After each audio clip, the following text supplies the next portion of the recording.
ఆత్మబంధులందరికీ నా యొక్క ఆత్మ ప్రణామాలు. ఇంత గొప్ప జ్ఞాన మార్గాన్ని మనకు అందించిన మహాత్ములైన బ్రహ్మర్షి పితామహ పత్రిజీ దంపతులకు, నాకు జ్ఞానాన్ని అందించిన బ్రహ్మర్షి తటవర్తి వీర రాఘవగారి దంపతులకు ఆత్మ ప్రణామాలు తెలుపుకుంటూ ఈరోజు కార్యక్రమాన్ని మనం మొదలు పెట్టుకుందాం మాస్టర్స్.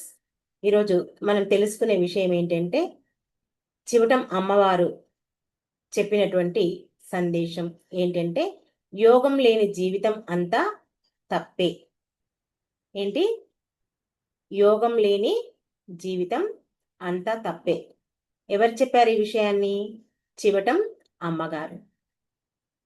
ఈ చివటం అమ్మగారు చెప్పినటువంటి ఈ సందేశం కొత్తగా వచ్చిన మాట కాదండి. వేల సంవత్సరాల క్రితమే శ్రీకృష్ణ భగవానుడు భగవద్గీతలో అర్జునుడికి ఇదే సత్యాన్ని బోధించాడు. 6వ అధ్యాయం 48వ శ్లోకంలో ఏం చెప్పారు శ్రీకృష్ణ భగవానుడు అంటే, తపస్విభ్యోధికో యోగి జ్ఞానిభ్యోపి మతోధిక కర్మిభ్యక్షాధికో యోగి తస్మాత్ యోగి భవార్జున అని చెప్పారు. అంటే తపస్సు కన్నా యోగి గొప్పవాడు, శాస్త్ర జ్ఞానం కన్నా యోగి గొప్పవాడు, కర్మకాండ కన్నా యోగి గొప్పవాడు. కాబట్టి అర్జున యోగి వయ్యుండు అని స్వయంగా శ్రీకృష్ణుడు ప్రకటించారు. అంటే యోగం అనేది ఒక సాధనం మాత్రమే కాదు, మానవుని యొక్క జీవితానికి అసలు దారి. చూడండి, ఈ ధ్యాన మార్గంలో నడిచే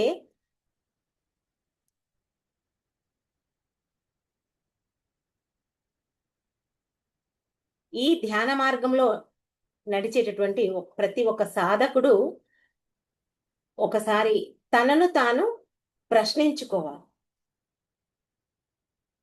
ఏమని?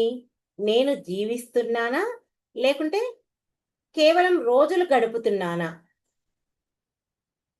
అని ప్రశ్నించుకోవాలి. ఇక్కడ చివటం అమ్మగారు చెప్పినటువంటి సందేశం, యోగం లేని జీవితం అంతా తప్పే అని చెప్తున్నారు. అంటే ఇక్కడ యోగం అంటే కేవలం ఆసనాలు కాదండి. యోగం అంటే భగవంతునితో అనుసంధానం. మన మనస్సుతో యుద్ధం చేయకుండా దానిని శాంతితో నిలపడం. యోగం అంటే అందరు ఏమనుకుంటారు? ఆసనాలే అనుకుంటారు. శరీరము, మనస్సు, ఆత్మ, ఈ మూడు ఒకే దిశలో నడవడం. ఇంకా యోగం అంటే భగవద్గీతలో శ్రీకృష్ణ భగవానుడు ఏం చెప్పాడంటే, యోగ కర్మసు కౌశలం. అంటే ప్రతి పనిని దైవ భావంతో, జాగ్రత్తతో, చైతన్యంతో చేయడమే యోగం అని చెప్పాడు. మరొక సందర్భంలో ఏం చెప్పాడు అంటే, సమత్వం యోగ ఉచ్యతే. సుఖంలో పొంగిపోకుండా, దుఃఖంలో కుంగిపోకుండా సమత్వంతో నిలబడటమే యోగం. అందుకే యోగం అనేది కేవలం ఒక గంట ధ్యానం చేస్తే కాదు, మన జీవితం అంతా ధ్యానంగా మారిపోవాలి. అంటే నేను చెప్తుంటాను ఎన్నోసార్లు మీకు, మనం ఏ పని చేస్తున్నా ఆ పనిపై ధ్యాస పెట్టి చేస్తే అది కూడా యోగమే, అంటే ధ్యానమే. మనం ఉదయం లేచినప్పటి నుంచి రాత్రి పడుకునే వరకు ఎప్పుడూ మనం ఆ ధ్యాన స్థితిలోనే ఉండాలి. అంటే కళ్ళు మూసుకొని కూర్చోవడమే కాదు, ఏ పని చేస్తున్నా ఆ పనిపై ధ్యాస ఉంచాలి. మరి యోగం లేని జీవితం ఎందుకు తప్పు? చూడటం అమ్మగారు చెప్పారు కదా, యోగం లేని జీవితం అంతా తప్పే. అంటే అమ్మగారు తప్పు అని భయపెట్టడం కాదండి, మన యొక్క జీవిత సత్యాన్ని మనకు గుర్తు చేస్తున్నారు. మానవుడు ఈ బయట ప్రపంచంలో ఎంత పెద్దవాడైనా లోపల శాంతి లేక అతని యొక్క జీవితం అసంపూర్ణంగా ఉంది. చూడండి, ప్రపంచంలో ఈరోజు అంటే ఎవరిని చూసినా, ఇప్పటి ప్రపంచమే కాదు ఎప్పటి నుంచి చూసినా మనుషులు డబ్బు సంపాదిస్తున్నారు, ఇండ్లు కడుతున్నారు, పేరు ప్రతిష్టలు తెచ్చుకుంటున్నారు. కానీ రాత్రి అయ్యేవరసరికి ఒంటరిగా ఉంటున్నారు. కదా, ఒంటరిగా ఉండాల్సి వస్తుంది, లేదా భార్యాభర్తలు ఉండాల్సి వస్తుంది. ఉంటున్నారు, కానీ శాంతిగా పోలేకపోతున్నారు, హాయిగా ఆనందంగా ఉండలేకపోతున్నారు. ఎందుకంటే బయటి ప్రపంచాన్ని జయించడానికి ప్రయత్నిస్తున్నారు మానవులు, కానీ లోపల ఉన్నటువంటి ఆ మనసును జయించడానికి ప్రయత్నించడం లేదు. ఎంతసేపు బయటనే ఉంది. మరి యోగం లేని జీవితం అంటే ఏంటి అంటే దిశ లేని ప్రయాణం. అంటే ఒక మార్గం లేని ప్రయాణం, మూలం లేని చెట్టు, వెలుగు లేని దీపం. ఏంటిది యోగం లేని జీవితం అంటే? మానవుడు ఎంత పరిగెత్తినా చివరికి అలసటే మిగులుతుంది. యోగం లేకపోతే మానవుని జీవితం ఇలా ఉంటుంది. మరి ధ్యానం లేని జీవితం ఎలా ఉంటుందంటే చూడండి, ఒకసారి మనం గమనిస్తే ప్రతిరోజు మనం లేస్తున్నాం. మనమంటే ఇప్పుడు ధ్యాన మార్గంలోకి వచ్చాం. ధ్యానం లేని వాళ్ళు ప్రతిరోజు లేస్తారు. లేచినప్పటి నుంచి ఫోన్లు చూస్తారు. ఎన్నో రకాలైనటువంటి పనులతో, ఒత్తిడితో ఉంటారు. ఎన్నో రకాల ఆందోళనలతో, కోపాలతో, ఈర్ష్యలతో రకరకాలుగా వాళ్ళ యొక్క జీవితాన్ని గడుపుతుంది. మరి రాత్రి అయ్యేసరికి ఏమైతుంది? అలసిపోయి పడుకుంటారు. అంతే గదా! మరి మరుసటి రోజు ఇంకేమైనా ఉంటుందా? మళ్ళీ అదే చక్రం తిరుగుతుంది. ఇది కాదు కదా జీవితం. ఇలా జీవిస్తే ఏముంది? యంత్రం పని చేస్తున్నట్టే. అర్థమైందా? ఒక టీవీ పెడితే టీవీలో వరుసగా వాళ్ళు పెట్టిన ప్రోగ్రామ్స్ ఎలా వస్తున్నాయో మన జీవితం కూడా అలాగే ఉంటుంది. ఎప్పుడు? ధ్యానం లేకపోతే.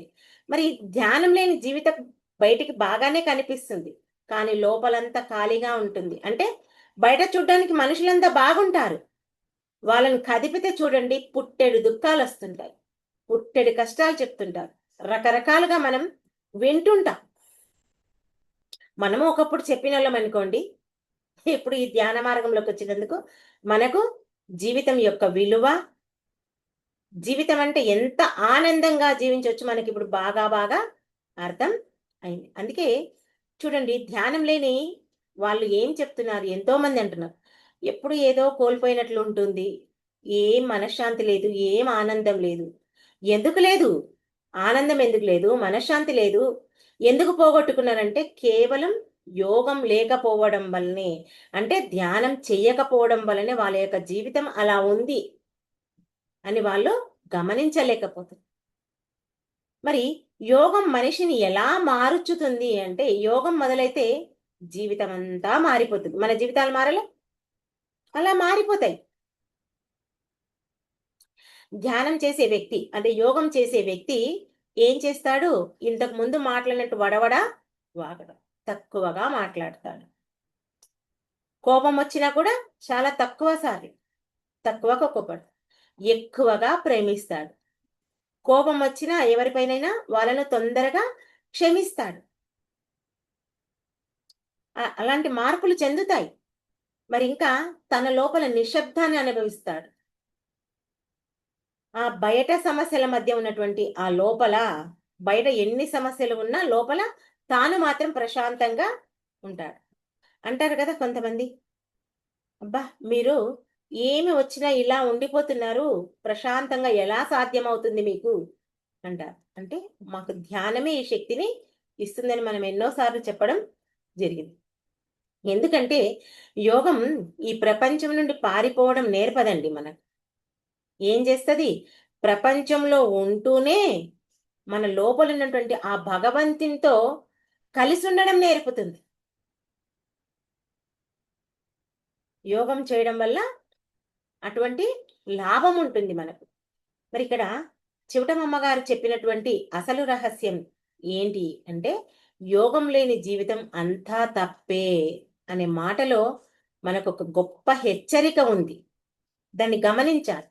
ఏం చెప్తుంది అమ్మ అంటే, మానవుడు కేవలం తినడానికి మాత్రమే పుట్టలేదు, సంపాదించడానికి మాత్రమే పుట్టలేదు. ఈ పోటీ జీవితంలో పోటీ పడటానికి మాత్రమే పుట్టలేదు. పేరు ప్రఖ్యాతులు, పదవులు, వీటి సంపాదన కోసం సంపాదించడానికి మానవుడు పుట్టలేదు. ఎందుకు పుట్టాడు మానవుడు అంటే తన యొక్క అసలు స్వరూపాన్ని తెలుసుకోవడానికి ఈ భూమి మీదకి వచ్చాడు. మరి తన అసలు స్వరూపాన్ని ఎలా తెలుసుకుంటాడు అంటే ఆత్మ జ్ఞానం ద్వారా తెలుసుకుంటాడు. మరి ఆత్మజ్ఞానం ఎలా సంపాదించాలి అంటే యోగం ద్వారా, అంటే ధ్యానం చేయడం ద్వారా ఆ జ్ఞానాన్ని సంపాదిస్తాడు. ఎందుకంటే ఈ మనసు ఎప్పుడూ బయట పరిగెడుతుంది. ఎప్పుడైతే మనం ధ్యానం చేస్తామో ఆ మనసును లోపలికి తిప్పుతుంది. ఇక్కడ ధ్యానం అంటే కేవలం కళ్ళు మూసుకోవడం కాదు.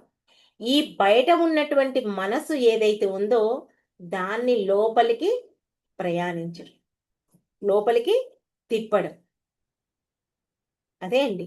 అందుకే చివటమమ్మ ఏం చెప్తుందంటే ఈ యోగం లేని జీవితం అంతా తప్పే అనే సందేశం ప్రతి ఒక్క సాధకునికి చాలా చాలా ముఖ్యమైంది. ధ్యానం చేసే సాధకుడు ముఖ్యంగా ఒక విషయం గుర్తుంచుకోవాలి. ధ్యానం అంటే హాబీ కాదండి. అది తన యొక్క జీవితానికే ఉపయోగపడే విధానం.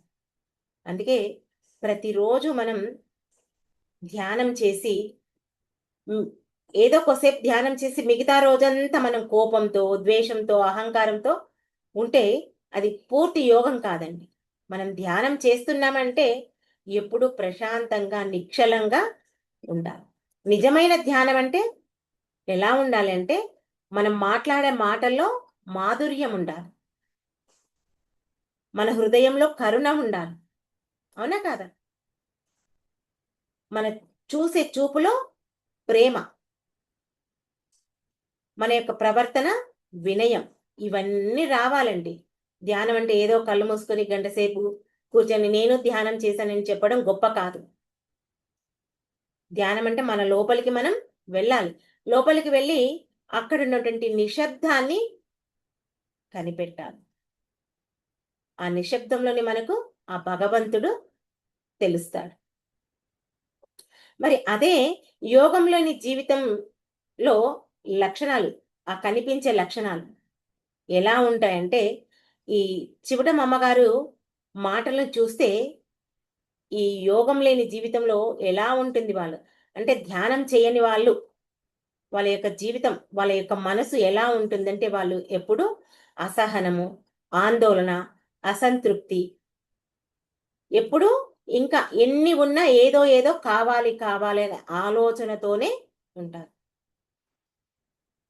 కానీ యోగి మాత్రం తనకున్న దాంట్లో తాను తృప్తిగా జీవిస్తాడు. ఎప్పుడూ ఆనందంగా ఉంటాడు. ఎందుకంటే ఈ ఆనందం అనేది బయట వస్తువుల్లో దొరకదండి. అది తెలుసు యోగికి, ఒక జ్ఞానికి తెలుసు. కాబట్టి ఉన్నదాంతో తృప్తిగా ఉంటాడు, ఆనందంగా జీవిస్తాడు. మరి నిజమైన యోగి ఎవరు అంటే అడవికి వెళ్ళి చేసిన వాడు కాదు నిజమైన యోగి. ఈ మన పత్రిగారు చెప్పినట్లు సంసారంలోనే నిర్వాణం అంటే ఇంట్లో ఉంటూ కుటుంబ సభ్యులను ప్రేమిస్తూ తన యొక్క బాధ్యతలను నిర్వర్తిస్తూ ఏం చేయాలి, తనలో ఉన్నటువంటి ఆ ఆత్మపై ధ్యాస ఉంచిన వాడే నిజమైన యోగి. అడవులోకి వెళ్ళి తపస్సు చేసిన వాడు యోగి కాదు. అంటే అన్నీ వదిలిపెట్టుకొని పోతాడు కదా. అందుకే మనకు పత్రిగారు ఏం చెప్పారు, సంసారంలోనే నిర్వాణం అని చెప్పారు. కాబట్టి చివటమమ్మ గారి బోధన కూడా ఇదే అండి. జీవితం వదిలేయమని చెప్పటం లేదు, ఆ జీవితాన్ని పవిత్రం చేసుకోమని చెప్తుంది. మరి జీవితం పవిత్రం కావాలంటే ఏం చేయాలి, ధ్యానం చేయాలి. మరి ధ్యానం చేయడం అంటే మాటలా? ధ్యానం చేస్తుంటే మనకి ఎదురయ్యే అడ్డంకులు ఎన్ని ఉన్నాయో చూస్తున్నాం కదా మనమంతా. మనం మొట్టమొదటిగా ఈ ధ్యానం మొదలు పెట్టామనుకోండి, రోజు అలవాటు ఉన్నా అలవాటు లేకున్నా కళ్ళు మూసుకొని కూర్చుంటాం. ఏం చేస్తుంది ఈ మనసు, బయటికి పరిగెడుతూనే ఉంటుంది. దాన్ని తీసుకొచ్చి తీసుకొచ్చి తీసుకొచ్చి కూర్చోబెడుతుంటాం మనం. మనం తీసుకొచ్చి కూర్చోబెట్టే కొద్దీ అది పోతుంటుంది. తిప్పలు పడి కూర్చోబెట్టంగానే అల్లారం మోగుతుంది. అవునా కాదా? మనం ఇవన్నీ గమనిస్తున్నామా లేదా? ఎన్నో అడ్డంకులు. మరి ఇంకా ఆలోచనలు వస్తాయి. ఆ ఆలోచనలు వస్తుంటే బోర్ అనిపిస్తుంది. లేకుంటే లేచిపోదాం. మంచిగా టీవీలో సీరియల్ వస్తుంది చూద్దాం అని మనసు చెప్పేస్తుంది. అవునా కదా? ఇది సహజం. కాబట్టి ఎందుకంటే ఒకటి గుర్తుపెట్టుకోండి. ఎన్నో సంవత్సరాల నుంచి ఈ మనసు బయటకి పరిగెత్తుతుంది. అది అలవాటైపోయింది. ఇప్పుడు దాన్ని తీసుకొచ్చి లోపల కూర్చున్నామంటే మనకి ఎంత ఓపిక కావాలి. చాలా చాలా ఓపిక కావాలి. చూడండి, నడక రాని పిల్లవాడు నడక నేర్చుకుంటుంటే ఎన్నో సార్లు కింద పడతాడు. అయినా సరే వాడు ఆ పట్టు వదలడు. నడిచే వరకు ఆ పట్టు వదలకుండా నడక నేర్చుకుని తను సాధిస్తాడు. అలాగే మనం కూడా, సాధకులమైన మనం కూడా ఆ మనసు బయటికి పోతూనే ఉంటుంది. దాన్ని పట్టుకొచ్చి కూర్చోబెట్టి మనం ఏదైతే సాధించాలనుకున్నామో అది సాధించాలి. ఇక్కడ ఇంకా యోగం వల్లే కలిగేటటువంటి అద్భుతం ఏది అంటే, నిజంగా చూడండి, మనం అలా ఆ ధ్యానం కనుక చేస్తుంటే, ఆ మనసును తీసుకొచ్చి లోపల కూర్చోబెడుతుంటే, మెల్లిమెల్లిగా మనకొక దశలో ఏమవుతుందంటే, మనం మాట్లాడే మాటలు తగ్గుతాయి. అవసరం ఉంటేనే మాట్లాడతాం. అవసరం లేకుంటే ఎట్టి పరిస్థితిలో మాట్లాడం. మనకొచ్చే ఆలోచనలు కూడా నెమ్మదిగా రావడం మొదలుపెడతాయి. అంటే తగ్గుతాయి. మన ఆలోచనలు తగ్గుతాయి. ఇంకా మన యొక్క హృదయం కూడా తేలికవుతుంది. ఇవన్నీ అయ్యే వరకు మెల్లిమెల్లగా ఏమవుతుంది? అప్పుడు మన లోపల ఒక నిశ్శబ్ద ఆనందం పుడుతుంది. ఇది బయటి కారణాల వల్ల వచ్చినటువంటి సంతోషం కాదు. మన యొక్క ఆత్మస్పర్శ ద్వారా వచ్చినటువంటి ఆనందం. అక్కడికి ఎవరైతే చేరుకుంటారో వాళ్ళకి ఇక ప్రపంచం మీద కోపం ఉండదు. ఎందుకంటే అతను తనలో ఉన్నటువంటి ఆత్మను చూసుకున్నాడు. ఆ ఆత్మను ఎవరైతే చూసుకుంటారో, దర్శిస్తారో, అంటే ఆ ఆత్మానుభూతి ఎవరైతే పొందుతారో, ఇంకా ప్రపంచం మీద కానీ, ప్రపంచంలో ఉన్నటువంటి దేనిపైన కూడా కోపం రాదు. ఎందుకు? అందరిలో తనను తాను చూసుకుంటారు. అలాంటి వాళ్ళకే కోపం రాదు. మరి ఈ చివటం అమ్మవారి ఈ సందేశం ప్రతి ఒక్క సాధకుడికి మార్గదర్శకం. ఎందుకంటే చూడండి, ఏం చెప్తుంది చివటమమ్మ అంటే, మనం ప్రతిరోజు కొంత సమయం మౌనంగా కూర్చోవాలి. మనం అనుకుంటున్నాం ధ్యానం చేస్తున్నాం, ఇంకేం మాట్లాడకుండా ఉండాలి అని. కానీ రోజు కొంత సమయాన్ని మౌనంగా ఉండడానికి ప్రయత్నం చేయాలి. ధ్యానం చేసేటప్పుడే కాదు, కళ్ళు తెరుచుకొని కూడా మన యొక్క శ్వాసను మనం గమనించాలి. కళ్ళు తెరిచి ఉన్నా కూడా. తర్వాత మన మనస్సును పరిశీలించాలి. అలాగే ప్రతిరోజు మనలో ఉన్నటువంటి ఆ కోపాన్ని తగ్గించాలి. మనలో ఉన్నటువంటి ప్రేమను పెంచాలి. మనకున్నటువంటి స్వార్థాన్ని కరిగించుకోవాలి.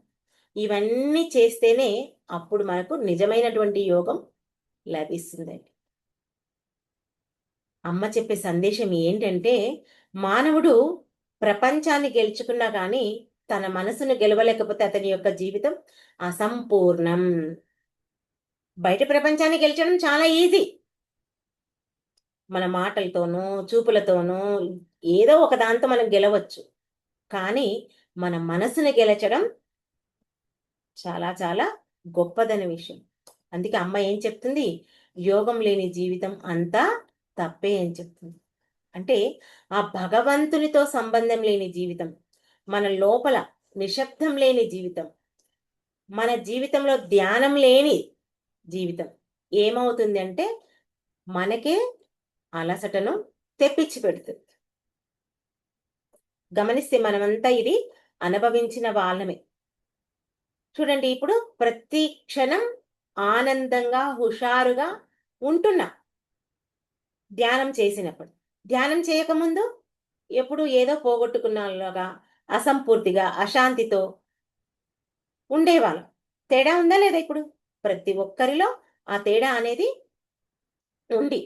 కానీ ఇక్కడ చూడండి, యోగంతో జీవించినటువంటి జీవితం ఎలా ఉంటుందంటే ఎప్పుడూ ప్రేమతో ఉంటాం. ఇంకా ఈ ఆత్మ జ్ఞానాన్ని పొందుతుంటాం. మళ్ళీ ఈ ఆత్మ జ్ఞానాన్ని అందరికీ పంచుతుంటాం. అవునా కాదా? మనము తెలుసుకుంటున్నాం, ఇతరులకు పంచాలనే తాపత్రయము ఉంటుంది, పంచుతున్నాం కూడా. చివరికి ఈ యోగం ఏం చేస్తుంది అంటే, ఆ భగవంతుని దగ్గరికి మనల్ని తీసుకెళ్తుంది. అందుకే మనం ఈ క్షణం నుండి మనం నిర్ణయించుకుందాం. ఏమని నిర్ణయించుకుందాం అంటే, ఈ ప్రపంచంలో ఉన్నటువంటి కార్యాలను నేను నిర్వర్తిస్తాను. కానీ నా మనస్సును మాత్రం నేను కోల్పోను. నేను తీసుకునే ఈ ప్రతి శ్వాసలో ఆ చైతన్యాన్ని గుర్తిస్తూ నా యొక్క అంతర్ముఖ జీవితం గడుపుతాను అని మనం ఈ క్షణం నుంచి నిర్ణయం తీసుకుందాం. ఇదే అండి చివటం అమ్మగారు చెప్పినటువంటి సందేశం. అందుకే ప్రతి ఒక్కరూ యోగంలో జీవించాలి. యోగం లేని జీవితం అంతా తప్పే, వ్యర్థమే. ఎన్ని జన్మలైనా ఈ ధ్యాన మార్గంలోకి, యోగ మార్గంలోకి రావలసిందే.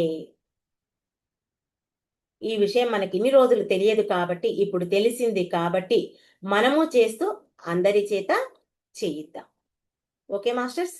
ఈ అవకాశం నాకు ఇచ్చినందుకు మీ అందరికీ నా యొక్క కృతజ్ఞతలు. Thank you, thank you, thank you. అందరం కాసేపు ధ్యానంలో కూర్చుందాం.